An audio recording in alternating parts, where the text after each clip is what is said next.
જ્યારે તમે જે વ્યક્તિ પર સૌથી વધારે વિશ્વાસ કરતા હો એ જ વ્યક્તિ તમારી પીઠ પાછળ ખંજર ભોંકે. એક દીકરો કે જે લંડનમાં રાત દિવસ એક કરીને કમાય છે જેથી તેની બીમાર માનો ઈલાજ થઈ શકે.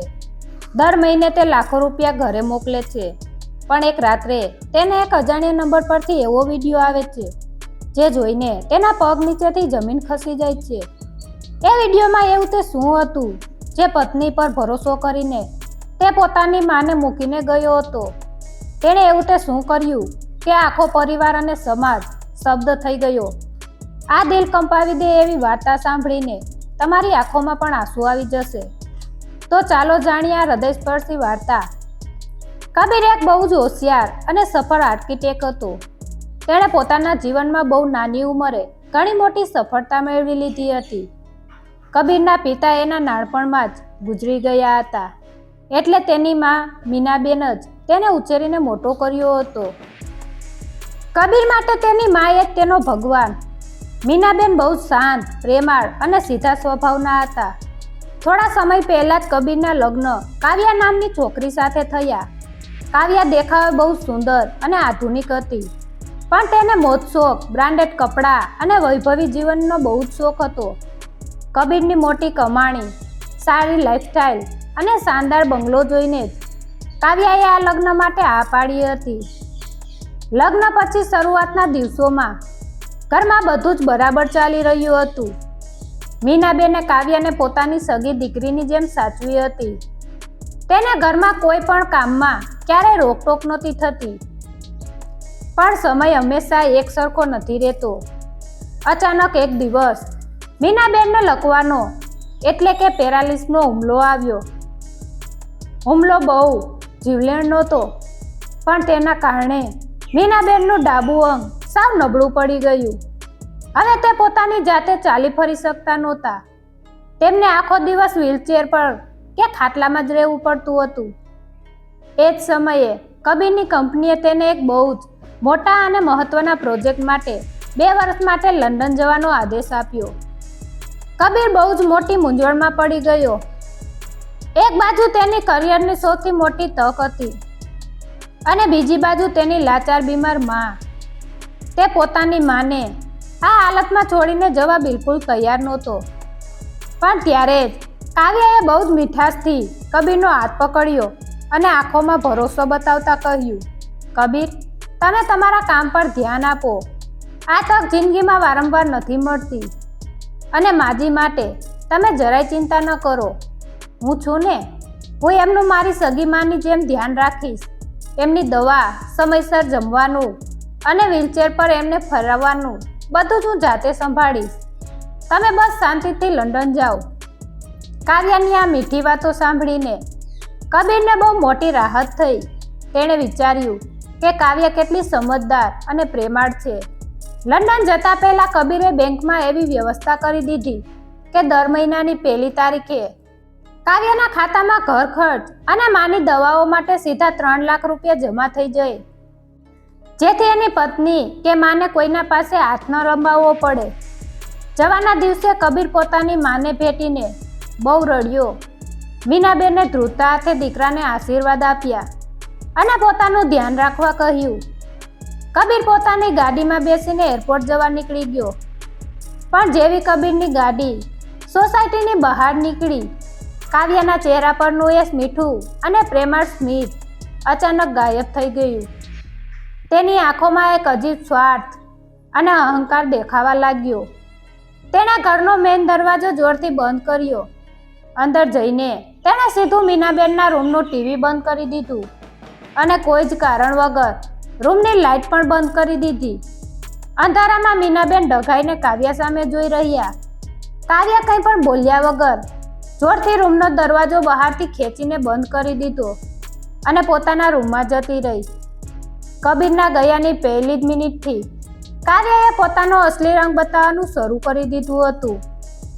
ઘર પર હવે કાવ્યાનું શાસન આવી ગયું હતું.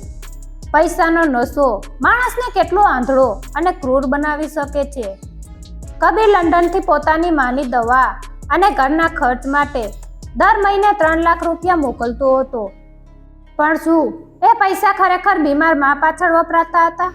ના, બંધ દરવાજે લાચાર મીનાબેન એક ઘૂંટડા પાણી માટે તડપતા હતા અને બહાર કાવ્યા એ જ પૈસાથી પોતાનું મોજશોખની દુનિયા સજાવી રહી હતી. ચાલો જોઈએ કાવ્યાના આ સ્વાર્થી અને ખોફનાક નાટકમાં આગળ શું થાય છે અને એક લાચારમાં કેવી રીતે મોતની સામે લડી રહી છે. કબીરને લંડન ગયાને 2 મહિનાને વીતી ગયા હતા.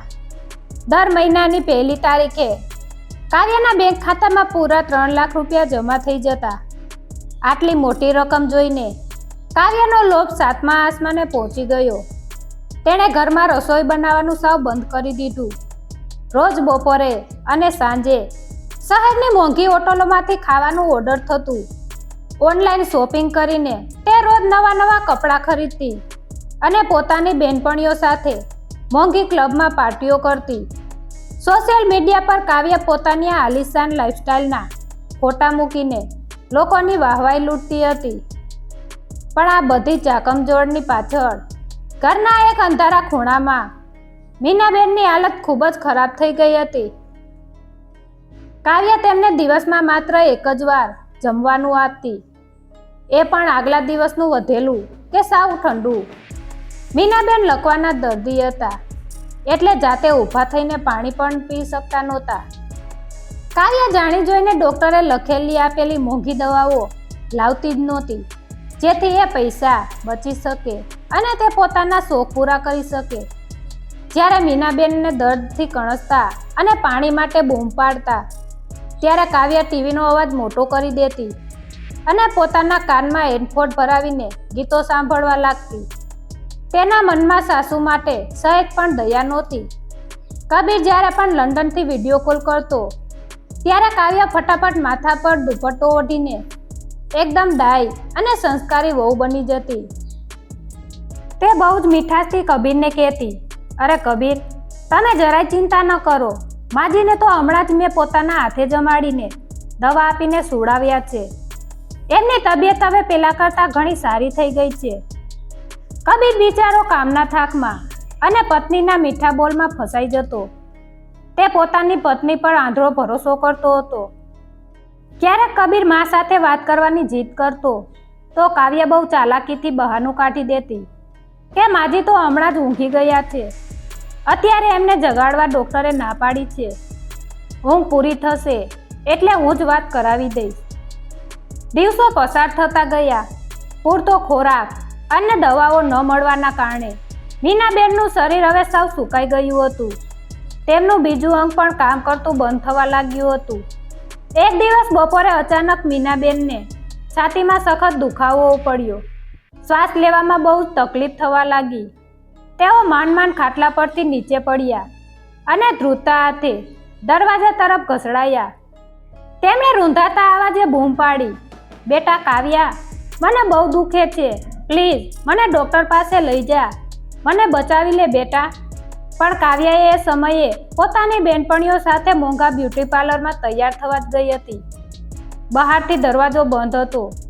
એ વિશાળ અને આલિશાન ઘરમાં મીનાબેન સાવ એકલા અને મોતની સામે લાચાર હતા. તેમની આંખોમાંથી ચોધાર આંસુ વહી રહ્યા હતા અને દીકરાને યાદ કરી રહ્યા હતા.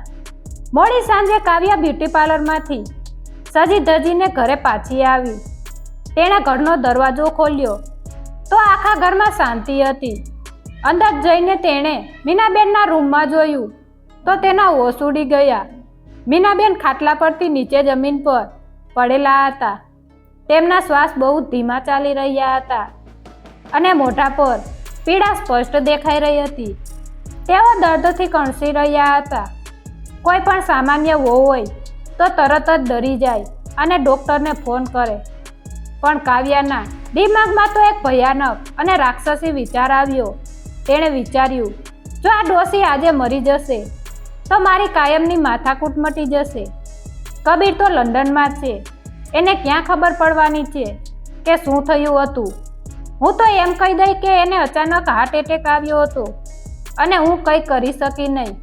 પછી આ આખો બંગલો અને કબીરના લાખો રૂપિયા માત્ર ને માત્ર મારા થઈ જશે.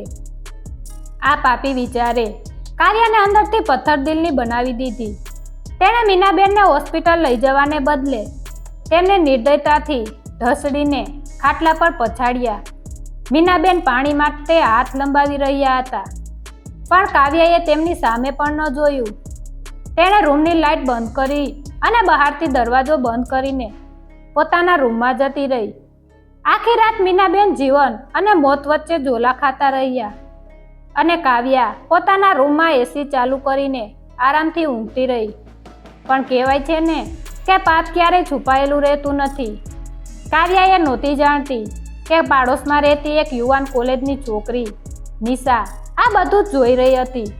નિશાના ઘરની બાલ્કની મીનાબેનના રૂમની બારીની બરાબર સામે જ પડતી હતી.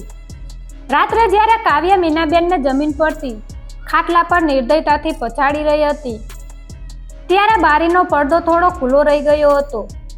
નિશા પોતાની બાલ્કનીમાં ફોન પર વાત કરી રહી હતી અને તેની નજર અચાનક એ ખુલ્લી બારી પર પડી. કાવ્યાની આ કુર્તા જોઈને નિશાની પગ નીચેથી જમીન ખસી ગઈ. તેને સમજાયું કે આ વહુ પોતાની સાસુને મારી નાખવાનો પ્રયાસ કરી રહી છે. નિશાએ બિલકુલ મોડું કર્યા વગર તરત જ પોતાના મોબાઈલનો કેમેરો ચાલુ કરી અને બારીમાંથી દેખાતું એ ભયાનક દ્રશ્ય પોતાના કેમેરામાં વિડીયો સ્વરૂપે રેકોર્ડ કરી લીધું. બીજા દિવસે સવારે કાવ્યાએ બહુ મોટું નાટક કર્યું.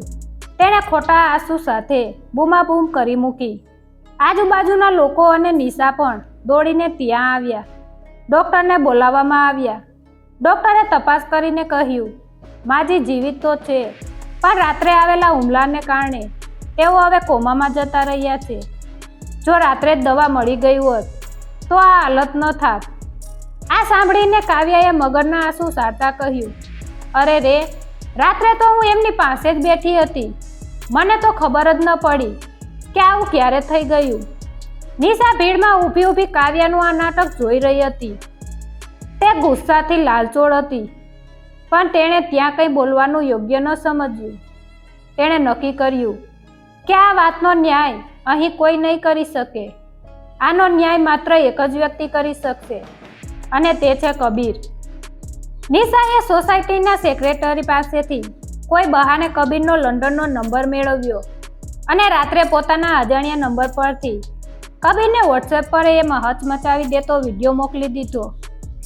લંડનમાં રાતના 12 વાગ્યા હતા. કબીર આખો દિવસ ઓફિસનું કામ કરીને બહુ થાકી ગયો હતો. તે પોતાના બેડ પર પડ્યો હતો અને બસ આંખ બંધ કરવા જ જતો હતો. ત્યાં તેના મોબાઈલમાં વોટ્સએપ પર એક મેસેજ આવ્યો.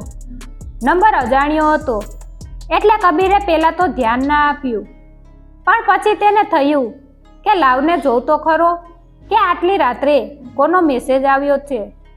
કબીરે મેસેજ ખોલ્યો. અંદર એક વિડીયો હતો. કબીરે જેવો વિડીયો ચાલુ કર્યો, એના શ્વાસ જાણે એકદમ અટકી ગયા.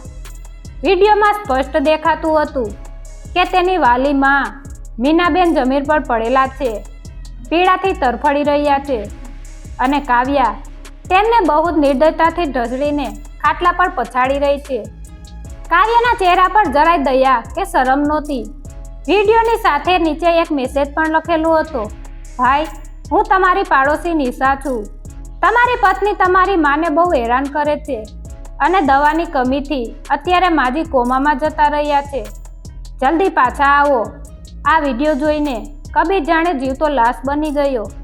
તેને પોતાની જાત પર ખૂબ નફરત થવા લાગી. તે જમીન પર બેસીને જોર જોરથી ધ્રુસકે રડવા લાગ્યો. તેને યાદ આવ્યું કે કેવી રીતે તેની માં એ પેટે પાટા બાંધીને પારકા કામ કરીને તેને ભણાવ્યો હતો અને મોટો કર્યો હતો અને પોતે પૈસા કમાવા માટે એ જ માને એક રાક્ષસીના ભરોસે છોડીને વિદેશ આવી ગયો. કબીરની આંખોમાં હવે આંસુની જગ્યાએ ગુસ્સાની આગ ભભૂકી ઉઠી. તેણે નક્કી કર્યું કે હવે તે એક ક્ષણ પણ લંડનમાં નહીં રોકાય. કબીરે તરત જ ઓફિસના બોસને ફોન કરીને ઘરની ઇમરજન્સી કહીને તાત્કાલિક રજા માંગી લીધી. તેણે રાતોરાત ભારતની પહેલી જ ફ્લાઇટની ટિકિટ બુક કરાવી લીધી. તેણે જાણી જોઈને કાવ્યાને કોઈ જ ફોન કે મેસેજ ન કર્યો. તે ઈચ્છતો હતો કે કાવ્યાને એના પાપની સજા અચાનક જ મળે. તે એ જોવા માંગતો હતો કે કાવ્યા તેની પીઠ પાછળ કેવા ખેલ રમી રહી છે. બીજી બાજુ ભારતમાં કાવ્યા બહુ જ ખુશ હતી. મીનાબેન હવે કોમામાં હતા, એટલે કાવ્યાને કોઈ રોકનાર કે ટોકનાર નહોતું. કબીરે મોકલેલા પૈસાથી તેણે ઘરમાં પોતાની બેનપણીઓને બોલાવીને એક મોટી પાર્ટી રાખી હતી. મોટું મ્યુઝિક વાગી રહ્યું હતું, મોંઘો નાસ્તો અને પીણા પીરસાઈ રહ્યા હતા. કાવ્યા પોતાના જ ઘમંડમાં મસ્ત હતી. તેને એમ જ હતું કે કબીર તો 2 વર્ષ પછી આવવાનો છે, ત્યાં સુધી તો આખું ઘર અને પૈસા એના પોતાના જ છે. કોમામાં પડેલી સાસુને હવે કોઈ હોશ નહોતો અને કાવ્યાને કોઈ શરમ નહોતી. તે મોંઘા કપડાં પહેરીને ડાન્સ કરી રહી હતી. લગભગ 24 કલાકની મુસાફરી પછી કબીર ભારત પહોંચ્યો. એરપોર્ટ પર ઉતરતા જ તેણે સીધી ટેક્સી કરી અને પોતાની સોસાયટીમાં આવ્યો. સાંજના 7 વાગ્યા હતા.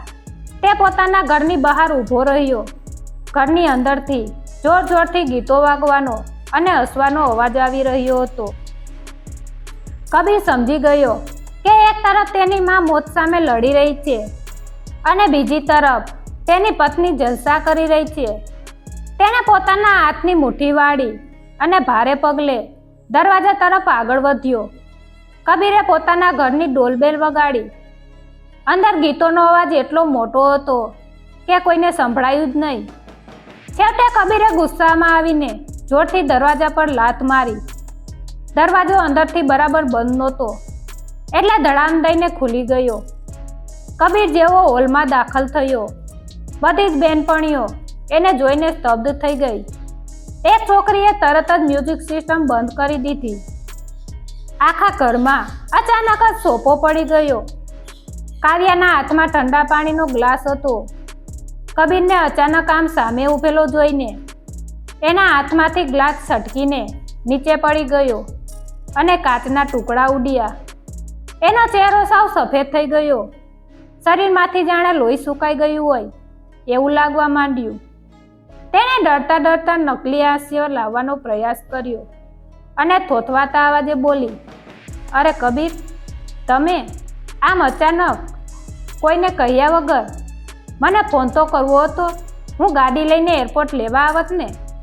કબીરે કાવ્યાની એક પણ વાતનો જવાબ ન આપ્યો. એની આંખોમાં લોહી જેવી લાલચોળ હતી અને શ્વાસ બહુ ઝડપથી ચાલી રહ્યા હતા. તે કોઈને પણ સામે જોયા વગર સીધો જ પોતાની માં મીનાબેનના રૂમ તરફ દોડ્યો. રૂમનો દરવાજો ખુલતા જ કબીરના પગ જાણે ત્યાં ચોંટી ગયા. તેની આંખોમાંથી ચોધાર આંસુ વહેવા લાગ્યા. મીનાબેન ખાટલા પર સાવ નિર્જીવ હાલતમાં પડ્યા હતા. એમનું શરીર સુકાઈને સાવ લાકડા જેવું થઈ ગયું હતું, જાણે માત્ર હાડપિંજર જ બચ્યું હોય. શ્વાસ લેવા માટે ઓક્સિજનની નળી લગાવેલી હતી. કબીર દોડીને પોતાની માના પગ પાસે બેસી ગયો અને નાના બાળકની જેમ ધ્રુસકે ને ધ્રુસકે રડી પડ્યો. માં, ઓ મારી માં, મને માફ કરી દે. હું પૈસા કમાવાની દોડમાં તને આ રાક્ષસીના ભરોસે મૂકી જતો રહ્યો. મારી બહુ મોટી ભૂલ થઈ ગઈ માં. તું એકવાર આંખો ખોલ માં. કબીરનો અવાજ આખા ઘરમાં ગુંજી રહ્યો હતો. તેનું હૃદય ફાટી રહ્યું હતું. થોડી વાર પછી કબીર પોતાની આંખો લૂંચીને રૂમની બહાર આવ્યો. હવે એના ચહેરા પર દુઃખની જગ્યાએ ભયંકર ગુસ્સો અને આગ હતી. તે સીધો કાવ્યા પાસે ગયો અને તેનો હાથ જોરથી પકડી લીધો. કાવ્યા ડરથી થરથર ધ્રુજવા લાગી. કબીર, મને દુખે છે, હાથ છોડો મારો. તમે મને કેમ આમ જુઓ છો? માજીને અચાનક એટેક આવ્યો, એમાં મારો શું વાંક? મેં તો એમનું બહુ ધ્યાન રાખ્યું હતું. કાવ્યાએ હજુ પણ પોતાનું જૂઠું નાટક ચાલુ રાખ્યું. કબીરે ખિસ્સામાંથી પોતાનો ફોન કાઢ્યો અને નિશાએ મોકલેલો પેલો વિડીયો પ્લે કરીને કાવ્યાના મોઢા પર ફેંક્યો.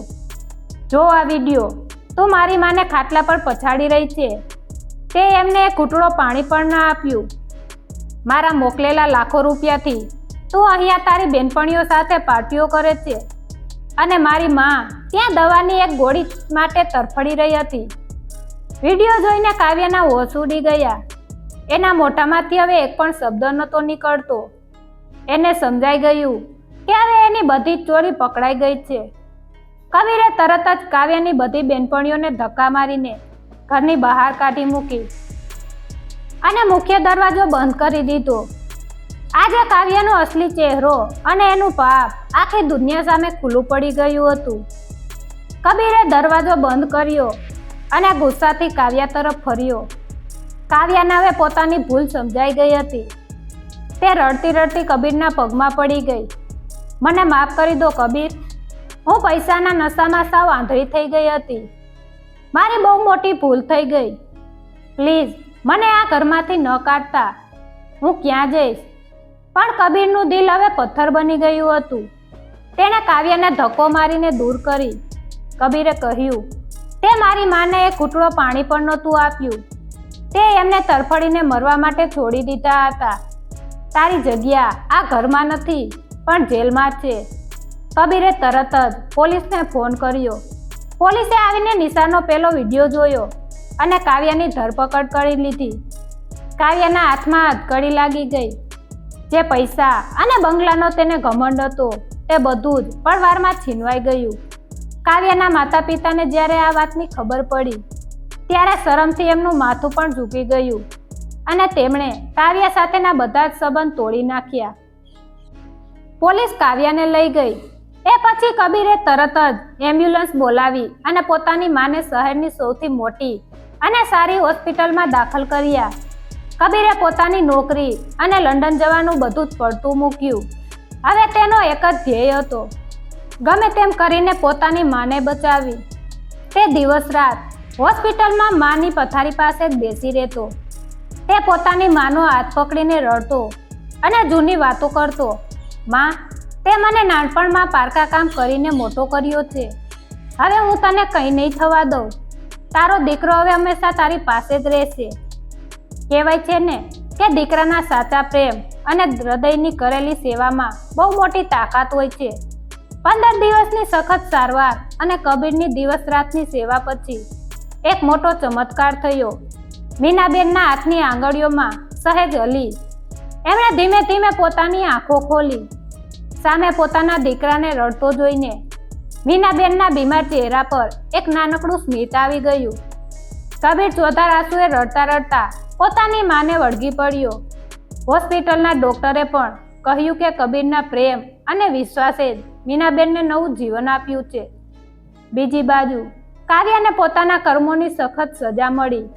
જે બેનપણીઓ એના પૈસા પર જલસા કરતી હતી એમાંથી કોઈ એને મળવા પણ ન આવ્યું. કાવ્યા જેલના એક અંધારા ખૂણામાં બેસીને રોજ રડતી અને પોતાના કર્મો પર પસ્તાવો કરતી. પણ હવે ઘણું મોડું થઈ ગયું હતું. આ વાર્તા આપણને શીખવે છે કે પૈસો અને ઘમંડ માણસને ક્યારેય સાચી ખુશી નથી આપતા.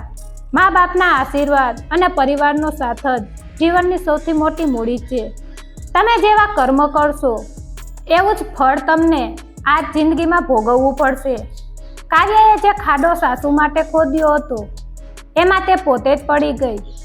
માટે હંમેશા વડીલોની સેવા કરો. મિત્રો, તમને આ વાર્તા કેવી લાગી?